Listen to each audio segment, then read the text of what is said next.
ইমাম ভুল করলে মুক্তাদি কি বলে লোকমা দিবে, সুবহানাল্লাহ নাকি আল্লাহু আকবার? নবী করিম সাল্লাল্লাহু আলাইহি সাল্লাম বলেছেন, আত-তাসবিহু লির-রিজাল ওয়াত-তাসফিকু লিন-নিসা। ইমাম যদি ভুল করে, পিছনে মুক্তাদি পুরুষ যদি লোকমা ধরে, ভুল ধরে, তাহলে সেক্ষেত্রে সে সুবহানাল্লাহ বলে উঠবে।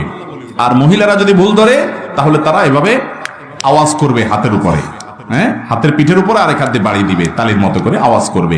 তাহলে ইমাম সাহেব বুঝবে যে তার ভুল হচ্ছে।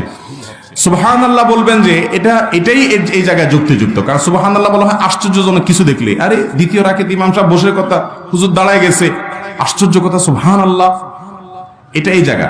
আল্লাহু আকবার তো বড় কিছু অর্জন হলে তখন বলতে হয় কি আল্লাহু আকবার।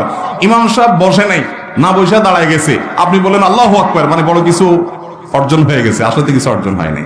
এই জায়গায় বলতে হবে কি সুবহানাল্লাহ। বেশিরভাগ লোকই আমাদের দেশে দেখা যায় লোকমা দিতে গিয়ে কি বলে আল্লাহু আকবার, অথচ বলতে হবে সুবহানাল্লাহ।